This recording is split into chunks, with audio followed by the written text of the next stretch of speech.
Hai, namaku Bianca dan ceritaku ini agak gila, tapi tolong jangan ngejudge ya. Kadang-kadang orang berbuat gila untuk cinta, ya kan? Nah, cerita yang akan kubagi ini pastinya sedikit gila. Tapi waktu itu aku belum sadar yang kulakukan. Yang kupikirkan hanyalah pacarku. Dia itu duniaku dan telah kulakukan segalanya untuknya. Meskipun kalau diingat-ingat, harusnya kupikir 2 kali. Kami sudah pacaran bertahun-tahun. Aku dan Josh dianggap pasangan serasi di SMA. Dan semua orang bilang kami akan nikah suatu hari nanti dan bakal punya anak yang lucu. Saat itu adalah tahun ajaran terakhir dan kami bersiap ke kampus setelah musim panas. Sayangnya, kami nggak mengambil kampus yang sama, tapi akan tetap bertemu sebulan sekali. Kami rasa hubungan jarak jauh akan jadi angin sejuk. Suatu malam, teman kuliah datang nongkrong, dan kami membicarakan rencana kuliah kami. Dia cerita bahwa kakaknya sudah pernah nyoba hubungan jarak jauh dan gagal total. Pacar kakaknya berselingkuh dan membuatnya patah hati parah hingga gagal di ujian tahun pertamanya. Saat Lian memberitahuku soal ini, aku jadi nggak nyaman banget. Tapi Josh nggak akan lakuin itu kan? Ya kan? Beberapa minggu berlalu dan hal itu masih menggangguku. Aku nggak bisa berhenti memikirkannya. Apalagi Josh akan kuliah di tempat yang sama dengan cowoknya kakak perempuan Lian. Gimana kalau semua cewek di kampus itu cantik-cantik dan Josh gak bisa menahan diri? Aku bahkan gak bisa tidur, cuma itu yang ada di pikiranku. Malam minggu itu, aku dan Josh berencana merayakan anniversary kita yang ketiga. Dan dia mengajakku pergi piknik di taman favorit kami. Saat ada di sana, dia jadi agak pendiam dan seperti bukan dia. Aku bertanya ada apa, dan dia bilang dia khawatir kita akan berjauhan. Yang terjadi kemudian jujur saja nggak masuk akal. Seolah seseorang telah mengambil alih pikiranku. Josh, aku hamil. Aku bahkan nggak bisa menjelaskan kelanjutannya tanpa rasa kecewa. Aku nggak tahu kenapa bisa ngomong kayak gitu, padahal bukan gitu kenyataannya. Tapi aku panik. Aku harap Josh akan memutuskan ikut ke kampusku saja, jadi kami bisa merawat bayi bersama. Tapi ini sangat gila karena aku bahkan nggak sedang hamil. Tapi itu bukan masalah bagiku.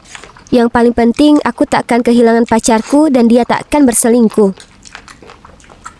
Josh nggak menjawab. Dia buru-buru berdiri sampai menjatuhkan bekal piknik kami, menumpahkan jus anggur di mana-mana. Dia langsung lari kabur. Aku nggak percaya dia meninggalkanku begitu saja, tanpa sepatah kata pun. Aku bergegas pulang dan nggak berhenti menangis. Ku coba telepon tapi dia nggak angkat. Ku kirim SMS dan pesan Facebook, tapi karena dia nggak kunjung balas, jadi ku datangi rumahnya. Aku nggak bangga dengan yang terjadi kemudian, tapi harus kuceritakan padamu. Jadi kakakku yang paling tua yang sebenarnya sedang hamil, dan dia tinggal di rumah dengan kami. Sesampai di rumah, aku masuk ke kamar tamu dan menggeledah barang-barangnya. Dia membuat kotak penyimpanan barang kehamilan, dan di dalamnya ada tes pack kehamilan yang telah dia pakai. Ku ambil satu dan ku masukkan ke kantong. Josh harus percaya padaku. Aku tahu kelihatannya ini gak masuk akal, tapi aku putus asa menyelamatkan hubungan ini. Ku datangi dan ku ketuk pintu rumahnya. Dia membuka pintu, aku tahu dia habis menangis. Matanya merah dan bengkak. Dia menyuruhku masuk, lalu kami ke kamarnya. Aku menunjukkan hasil tes tadi. Dia tampak ketakutan. Dia mulai meneriakiku betapa cerobohnya aku dan bagaimana ini bisa terjadi. Lalu aku akan menghancurkan tak hanya mimpiku, tapi juga mimpinya. Kemudian dia mengatakan sesuatu yang sangat menyakiti hatiku. Dia nggak bisa lagi menjalani hubungan ini. Dia sangat mencintaiku, tapi ini terlalu gila. Dan dia nggak siap jadi ayah, dan yang dia cuma ingin kuliah dan bersenang-senang. Aku sangat jengkel dengannya, sampai-sampai kulempar tes kehamilan itu ke arahnya. Kukatakan yang sebenarnya, bahwa sebenarnya aku bohong. Dan yang kuinginkan adalah menyelamatkan hubungan kami, dan aku takut dia kuliah lalu selingkuh. Dia kelihatan sangat terkejut dan menyuruhku keluar. Dia bilang aku bukan hanya pembohong, tapi juga nggak percaya padanya dan hubungan macam apa itu. Saat aku pergi, dia berteriak, berkata apa yang membuatku berhak untuk mengerjainya dengan prank keterlaluan ini. Aku pulang malam itu dan bersumpah gak akan berbohong lagi. Aku yakin tak akan melihat atau mendengar Josh lagi. Sekolah akan jadi canggung sekarang. Aku mengacaukan semuanya dan itu salahku sendiri. Namun akhirnya aku sadar aku itu lebih baik tanpanya. Karena coba bayangkan kalau aku ternyata beneran hamil dan dia ninggalin aku gitu aja. Jadi aku memang gak bangga dengan yang telah kulakukan. Aku tahu sangat gila untuk berbohong seperti itu dan gak oke nguji seberapa besar cinta seseorang pada kita. Tapi aku hanya gak tahan. Yah, paling gak aku sekarang sadar. Dan jika aku berhubungan nanti, pastinya gak akan kulakukan hal seperti ini lagi.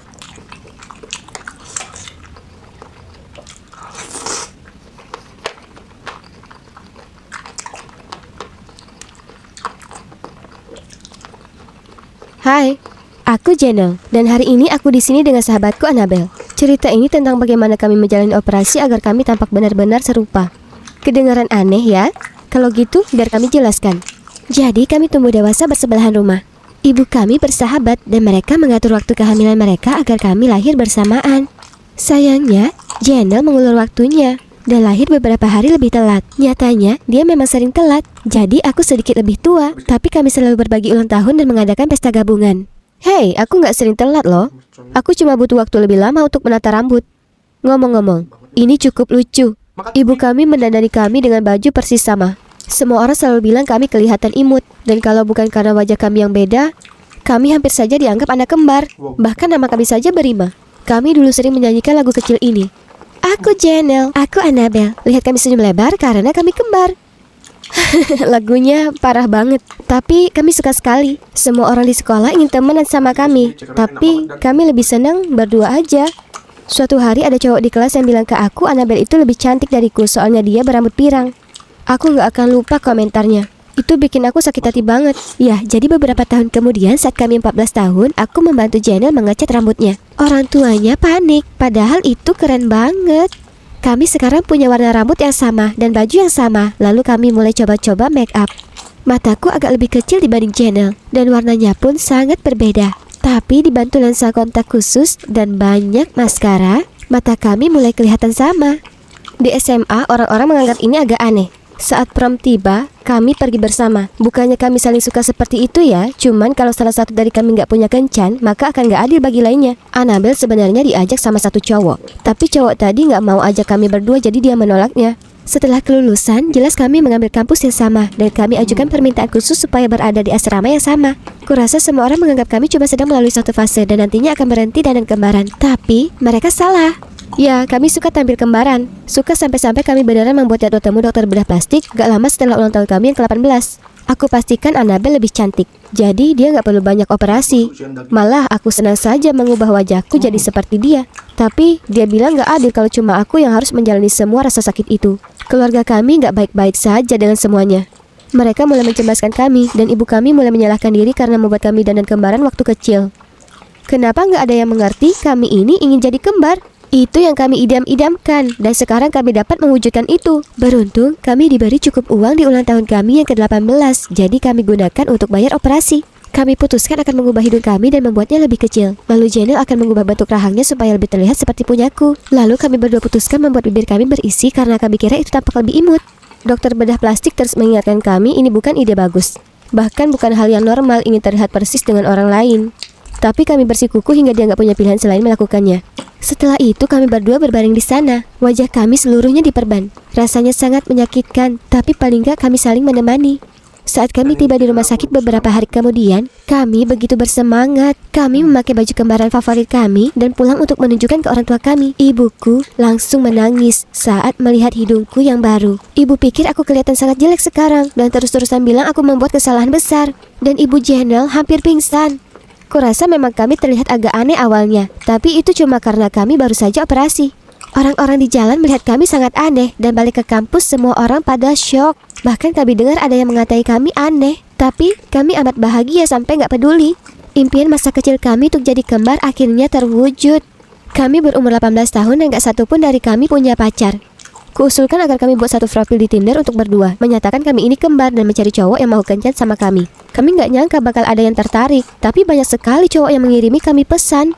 Kencan pertama kami berjalan sangat buruk. Dia kira kami cuma ingin threesome, tapi saat bilang kami ini serius mencari cowok yang mencari kami berdua, atau bahkan menikahi kami berdua suatu hari nanti, dia malah kaget dan pergi. Dan kencan-kencan kami berlanjut sama saja. Gak ada yang kencan sama kami berdua. Lalu kami punya ide. Lulus kuliah kami bisa pindah ke suatu tempat di mana poligami itu legal, dan kemudian kami bisa menikahi laki-laki yang sama dan hidup bahagia selamanya. Ya, mungkin tampaknya aneh untuk orang lain dan pastinya mengecewakan keluarga kami. Tapi kami sangat suka terlihat serupa dan akan jadi luar biasa jika kami punya nama keluarga yang sama juga. Semoga segera suatu hari nanti. Doakan kami dan terima kasih sudah mendengarkan.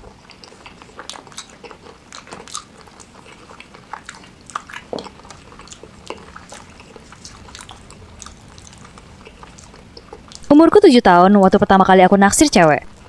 Meskipun waktu itu aku belum paham bener soal itu. Cewek baru itu bernama Simone Richards. Ini mengawali hariku bersekolah. Dia itu cantik, manis, dan dia tertawa saat gugup yang menurutku itu imut. Berada di dekat Simone bikin aku senang, tapi lihat dia bergaul dengan cewek lain bikin aku cemburu. Sampai aku pernah dihukum karena mendorong cewek jahat yang gak bolehin Simone main sama aku lagi. Semakin aku beranjak dewasa, mulai banyak yang aku suka. Itulah saatnya aku sadar aku tak suka cowok. Aku suka cewek.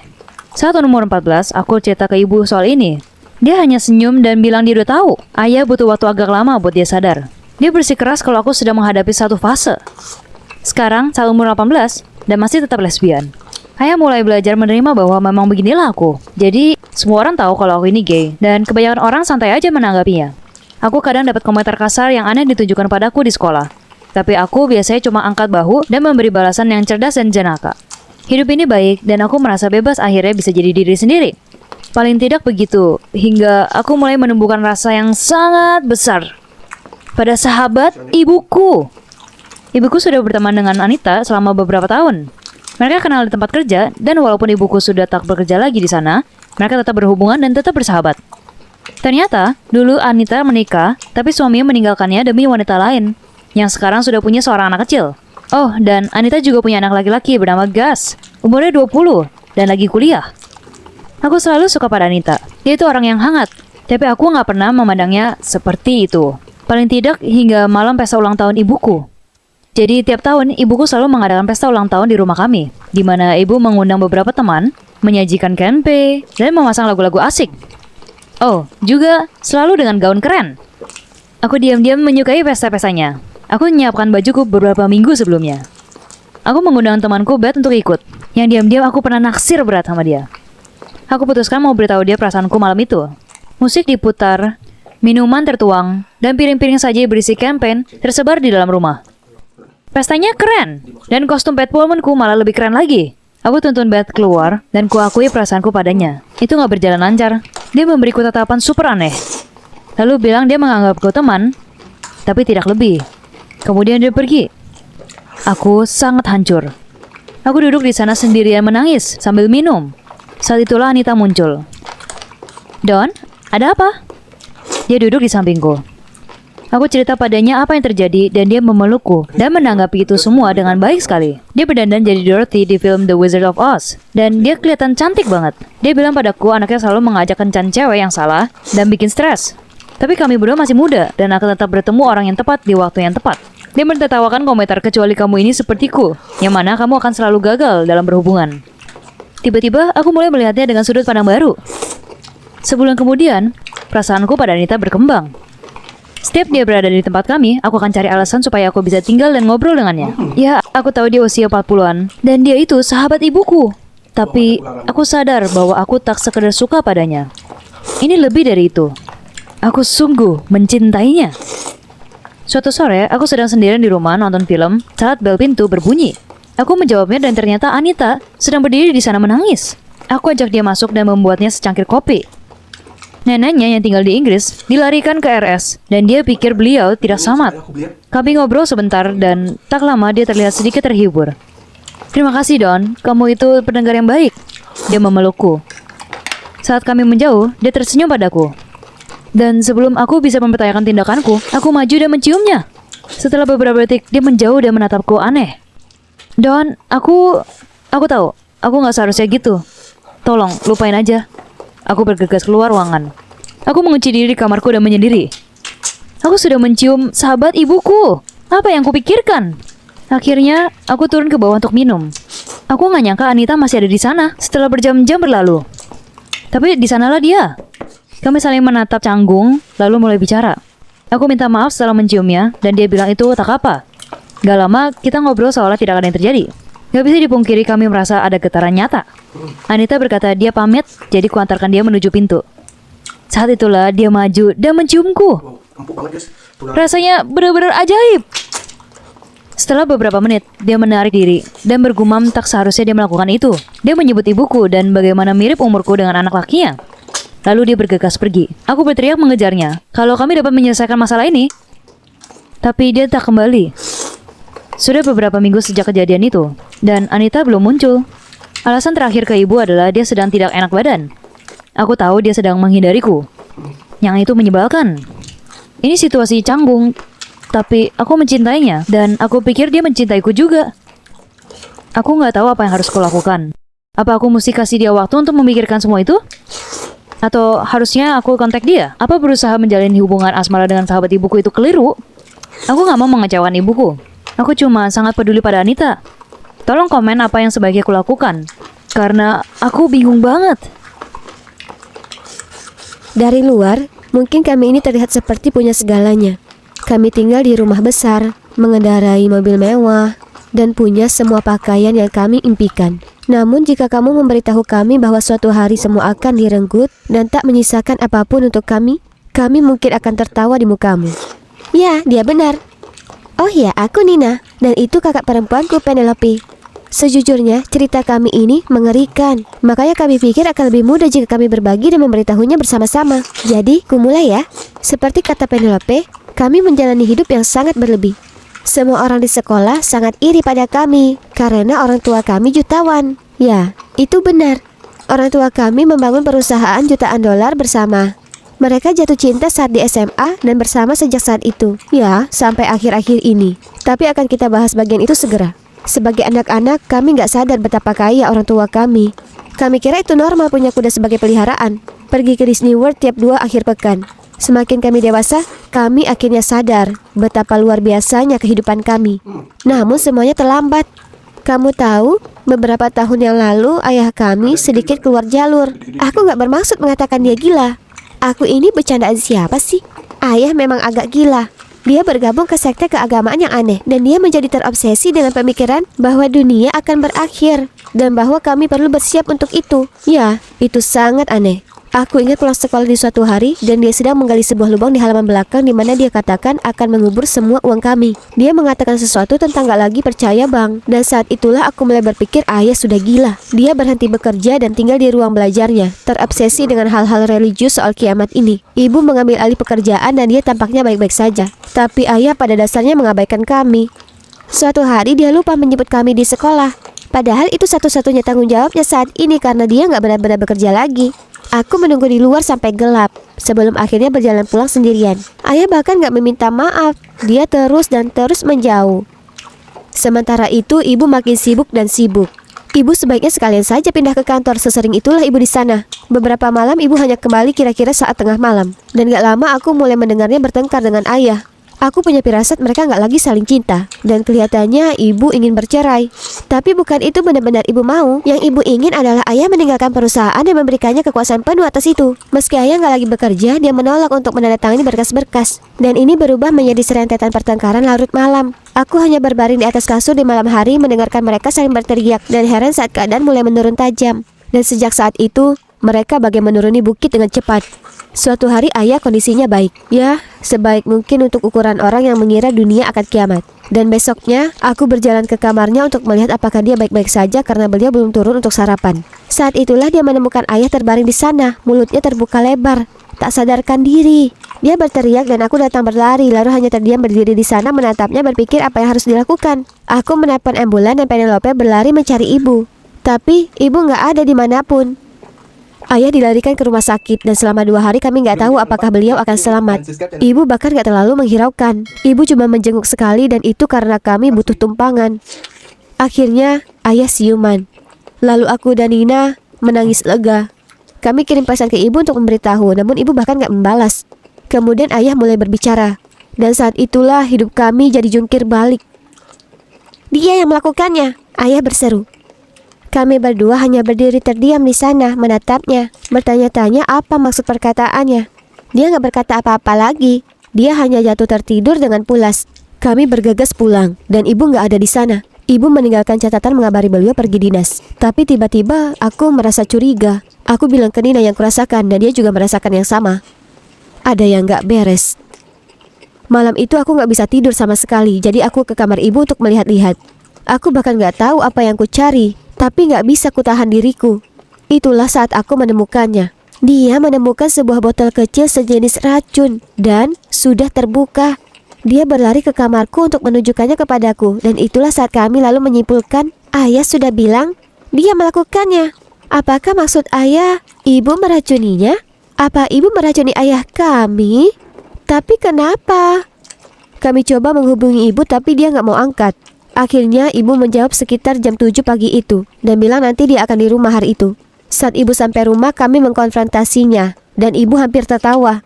Ibu bilang dia nggak pernah lihat botol itu sebelumnya dan mungkin pembantu nggak sengaja meninggalkan itu dan ayah telah meminumnya mengira itu air. Untuk beberapa alasan kami percaya ibu. Itu karena ngawur sekali punya pikiran ibumu mau meracuni ayahmu. Jadi gimana menurutmu? Menurutmu apa ibu benar-benar meracuni ayah kami? Atau menurutmu itu semua hanya sebuah kecelakaan besar? Nantikan bagian 2 di mana kami akan lanjutkan cerita kami.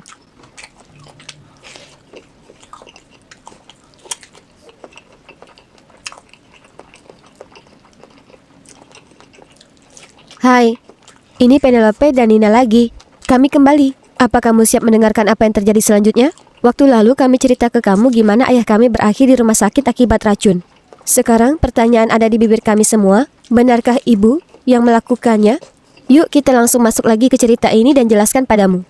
Jadi begitulah, akhirnya ayah keluar dari rumah sakit. Tapi beberapa hal nggak lagi sama. Ayah selama ini sudah agak aneh sebelum adanya insiden. Tapi sekarang beliau makin parah.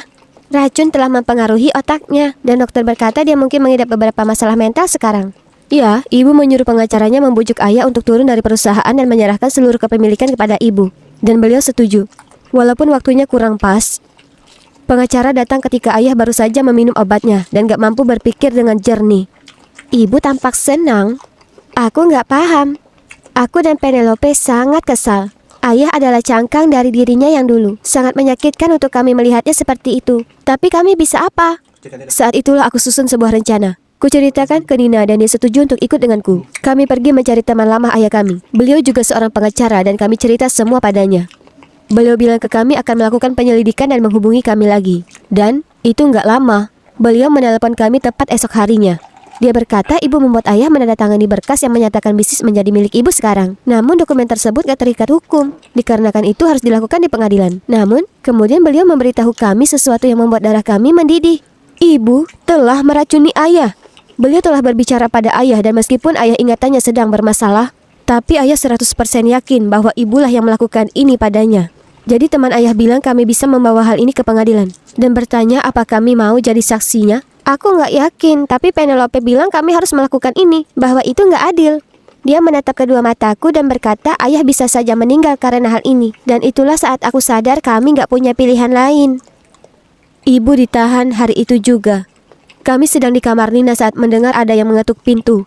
Ada 2 orang polisi berdiri di sana dan mereka meringkus ibu, memborgolnya, lalu menyeretnya menuju mobil polisi. Ibu menendang-nendang dan berteriak, dan kami menyaksikan lewat jendela dengan kengerian. Sudahkah kami melakukan hal yang benar? Kami bahkan gak ada waktu untuk berpikir soal itu, karena 5 menit kemudian teman pengacara ayah memberitahu kami ini akan berlanjut di pengadilan minggu depan, dan kami perlu bersiap. Minggu itu berjalan sangat lambat. Ayah gak terlalu paham apa yang terjadi. Separah itu racun sudah berdampak ke otaknya. Dia bahkan juga gak lagi menyebut tentang kiamat. Seolah ayah sudah lupa segalanya. Bagian terburuknya adalah meski dia mengakui ibu meracuninya, dia nampaknya gak mampu menyimpan dendam terhadap ibu. Ya, sepertinya ayah masih mencintainya. Itu gila sekali. Kakek dan nenek kami dari pihak ayah kami datang untuk tinggal dan merawat kami. Karena ibu ditahan di penjara sampai tanggal sidangnya. Kami gak boleh menjenguknya, tapi jujur saja kami juga gak mau. Kami sangat terpukul. Tanggal sidang pun tiba, dan aku sangat gugup. Penelope juga. Ibu menangis saat melihat kami, dan bahkan saat aku memberikan pernyataan, aku gak sanggup memandangnya. Aku tahu yang akan terjadi kepadanya. Dia menjerit keras sekali saat mereka menjatuhkan hukuman padanya. Ibu mendapat 5 tahun. 5 tahun di penjara. Aku nggak percaya. Ibu memang pantas mendapatkannya, tapi di saat yang sama dia itu ibu kami. Apa yang akan kami lakukan tanpanya? Kami bahkan nggak sanggup untuk pulang. Jadi kami pindah ke rumah kakek dan nenek. Kami harus menjual rumah dan perusahaan. Dan meski kami dapat banyak uang dari situ, kami nggak peduli. Ya, keluarga kami hancur. Semua karena ibu yang jadi tamak dan tak lagi cinta kepada ayah setelah beliau terobsesi dengan sekte religius barunya. Tapi, kenapa ibu nggak pisah saja dengannya? Kenapa ibu bertindak jauh dan meracuni ayah? Aku bahkan nggak lagi mengenal ibu atau kehidupan kami. Kami sudah berubah dari yang punya segalanya jadi nggak punya apa-apa. Hampir dalam semalam. Ya, memang kami punya uang di bank.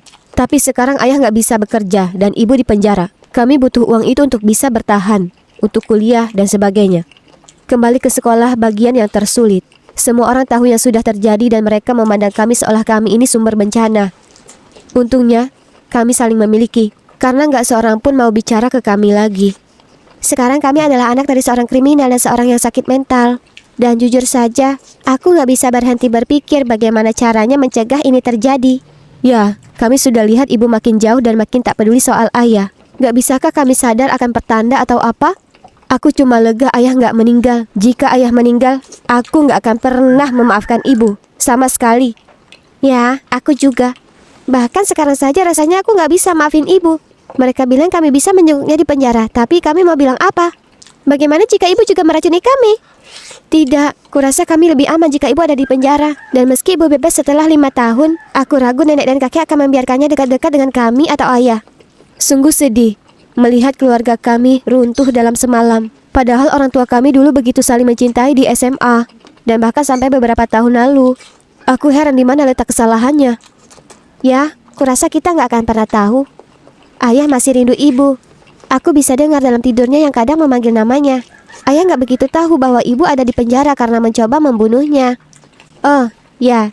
Dan itulah bagian gilanya. Ibu menyatakan dia nggak coba membunuh ayah.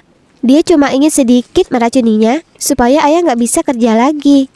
Ya, di mataku itu sama saja membunuhnya. Jadi, ya, itulah cerita kami. Cukup mengerikan ya. Tapi syukurlah ayah bisa selamat. Aku nggak tahu bagaimana nanti saat kami bertemu ibu lagi suatu hari. Tapi hingga saat itu, yang utama adalah merawat ayah dan memastikan beliau baik-baik saja. Tolong bagikan pendapatmu tentang cerita kami di bawah. Dan jangan lupa untuk like dan subscribe ke channel kami.